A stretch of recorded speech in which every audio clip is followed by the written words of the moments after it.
Teman-teman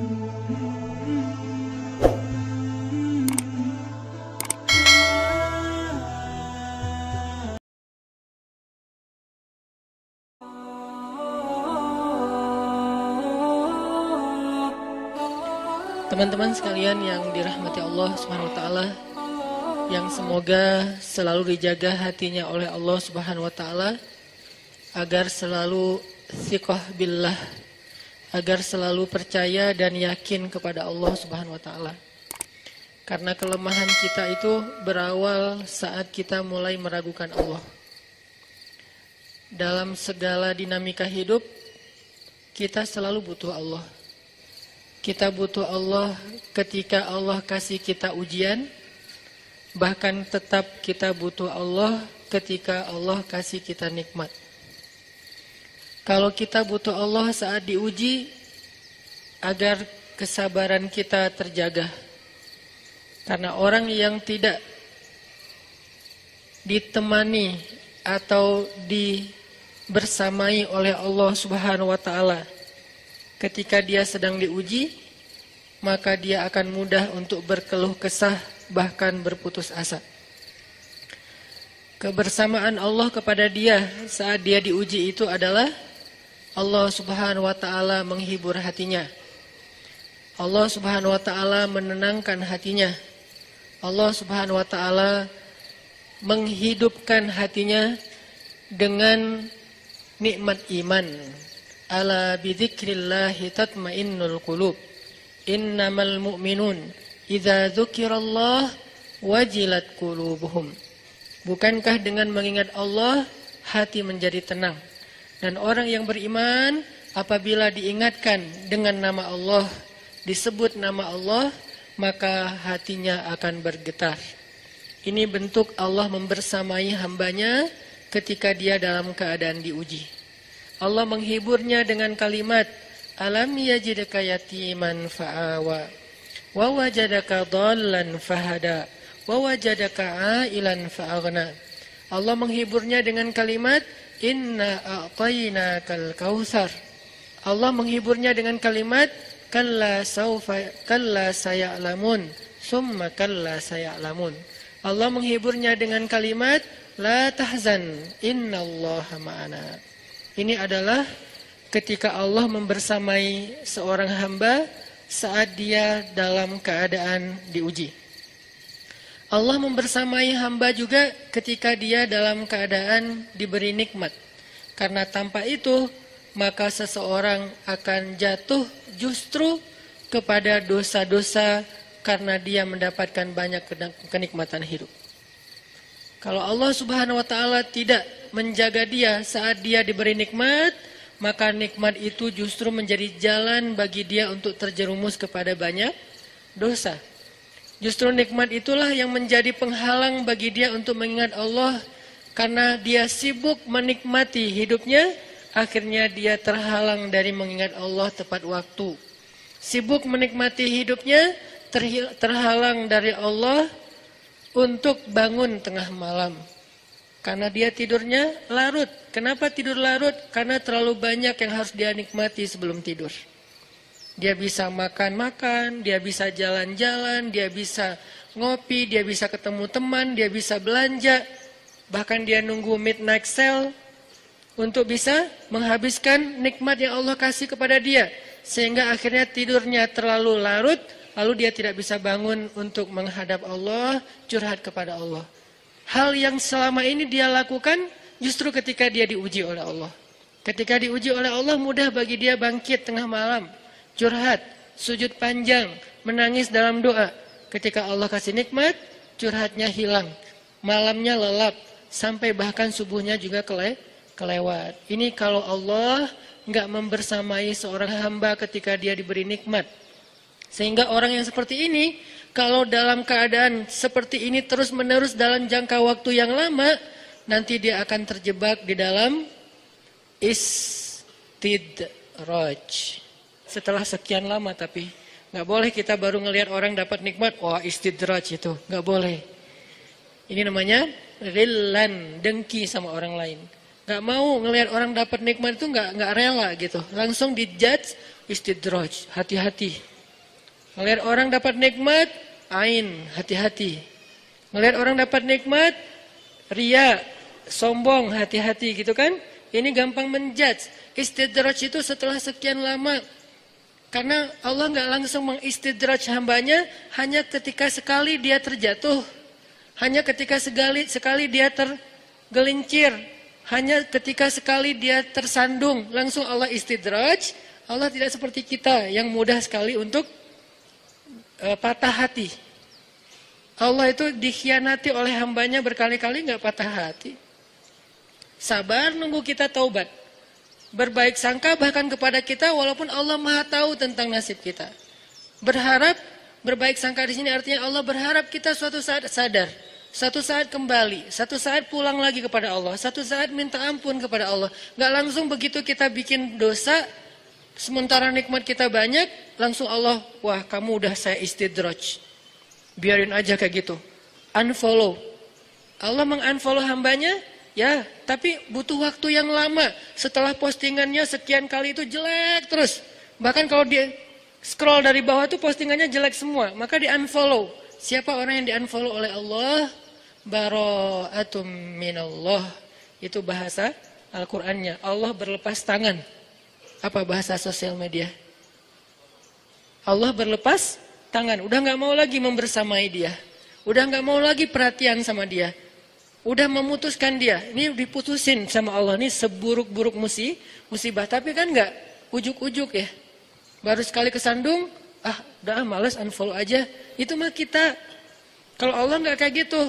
Kalau Allah walaupun kita udah tersandung, berapa tahun kita tersandung? Bukan tersandung lagi, pergi meninggalkan Allah. Bertahun-tahun kan? Kita enggak sholat berapa tahun? Kita enggak puasa berapa Ramadan?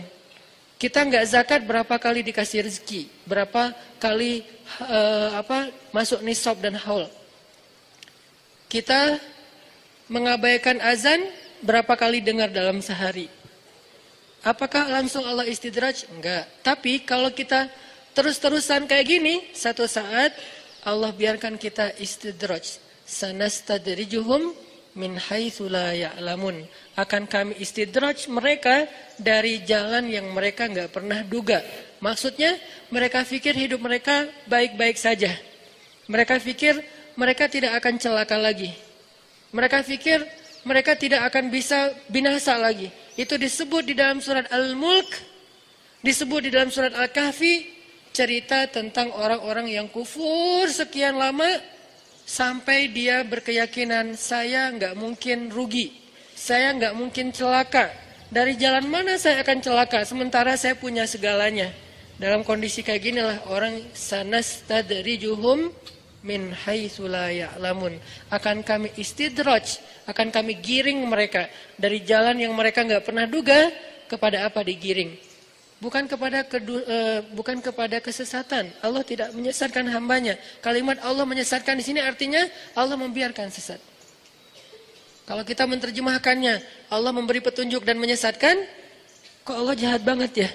Pilih-pilih hambanya, yang ini dikasih petunjuk, yang ini dibiarkan disesatkan. Enggak, arti Allah menyesatkan, bukan Allah memberi dia kesesatan. Allah tidak menyesatkan hambanya, Allah Maha Rahim, Maha Rahman. Terus arti menyesatkan di sini adalah orang yang memilih jalan kesesatan, Allah biarkan. Padahal dia sudah diberi petunjuk lewat banyak para nabi, para penasehat, para ya bolehlah disebut motivator atau apapun gitu kan. Tapi dia nggak mau dapat nasihat. Akhirnya Allah biarkanlah tersesat. Kan udah dikasih kesempatan. Ini artinya sanastadrijuhum min haitsu la ya'lamun. Artinya orang itu akan Allah giring kepada kerugian. Kalau bahasa surat Al-Baqarah, ulaikal ladzina ishtarawud dhalalata bil huda fama rabihat tijaratuhum. Tijarah mereka, dagangnya mereka, hitung-hitungannya mereka, transaksinya mereka itu fama rabihat, enggak ada rabahnya, tidak ada untungnya. Jadi mudah-mudahan Allah jaga hati kita, baik ketika kita diuji, bahkan ketika kita diberi nikmat, supaya dalam keadaan dua keadaan ini kita tetap menjadi mukmin yang ajaban, yang ideal, yang baik, yang insya Allah Allah suka sama kita. Kalau diuji sabara fakana khairallah, kalau diberi nikmat syakara fakana khairallah. Kalau dia diuji dia bersabar dan itu kebaikan untuk dia. Ternyata diuji ujung-ujungnya baik. Lewat apa ujian menjadi kebaikan? Lewat sabar. Bukankah Allah bilang wabasyiris sabirin? Sampaikan berita gembira kepada orang yang sabar. Ada banyak kebaikan yang Allah sediakan untuk orang yang sabar kalau dia sabar. Dan kalau diberi nikmat syakara. Kalau diberi nikmat dia bersyukur. Fakana khairallah. Kenapa nikmat kok menjadi kebaikan? Karena maksud nikmat dan kebaikan kan nikmat itu udah kebaikan. Kenapa ditambah kebaikan? Maksudnya dengan dia bersyukur, Allah tambahkan kebaikan itu. La in syakartum la azidannakum. Jadi orang beriman itu kayaknya hidupnya tuh nggak ada, harusnya sih nggak ada bete-nya. Hidupnya tuh nggak ada istilah, aduh hari ini gue kayak rugi banget nih. Nggak ada orang yang beriman rugi. Mau dia dalam keadaan, kan hidup kita tuh di antara dua itu kan. Kalau cuman varian ujian itu aja macam-macam. Varian ujian itu misalnya kalau di surat Al-Baqarah Allah menyebutkan 3 varian ujian kan. Ba'sa, dharra, zulzilu. Ujian fisik, ujian harta. Harta ini termasuk karir, kerjaan, usaha, bisnis. Dan ujian zulzilu, ujian perasaan, termasuk diputusin, atau orang yang dekat sama kita jadian sama yang lain, atau mungkin di-unfollow oleh, ya gitu deh. Saya kalau udah ngebahas bab ini agak gimana gitu. Jadi 3 varian ini masuk kategori apa? Masuk kategori ujian. Tetap aja 2. Kalau nggak ujian nikmat, antara 2 itu nih. In asabathu sarra syakara wa in asabathu dharra sabara. Udah gitu aja. Dan nanti bahkan sampai ayatnya gini. Alladzina yunfiquna fis sarra'i wad dharra. Orang yang tetap beramal soleh lewat hartanya dalam keadaan dia berkelebihan atau dalam keadaan dia kekurangan. Itu mukmin, keren banget gitu. Dia tuh nggak pernah kehilangan kesempatan berbuat baik. Baik berbuat baik. Gimana nih? Baik beramal soleh ketika dia dalam keadaan dikasih nikmat, maupun beramal soleh ketika dia dikasih ujian, tetap aja beramal soleh. Contoh yang ayat tadi, yunfikuna fis sarra, berinfak dalam keadaan sarra, dalam keadaan bahagia, senang, lagi dapat untung gitu kan. Ataupun yunfikuna fid dharra, tetap berinfak walaupun dia dalam keadaan dharra, dalam keadaan susah. Dalam keadaan dhar itu kan bahaya. Ini kalau saya infak nih bahaya nih buat saya nih. Kalau saya kasih nih saya kayak nggak ada tabungan buat mahar nih. Kalau saya kasih ke dia, terus saya gimana? Gitu kan? Ini dhar banget nih, bahaya banget nih. Tapi dia tetap berinfak. Siapa yang mencontohkan hal seperti itu? Selain pastinya Rasulullah udah nggak diragukan lagi. Yang jadi kayak simbol berinfak walaupun dia butuh. Orang-orang Ansor, yu'thiruna ala anfusihim walau kana bihim khasasah. Mereka mendahulukan orang muhajirin atas dirinya sendiri, walaupun sebetulnya dia juga butuh kepada kebaikan itu. Tapi dikasih buat muhajirin. Ini namanya yunfikuna fid dharra, bukan fis sarra. Berinfak dalam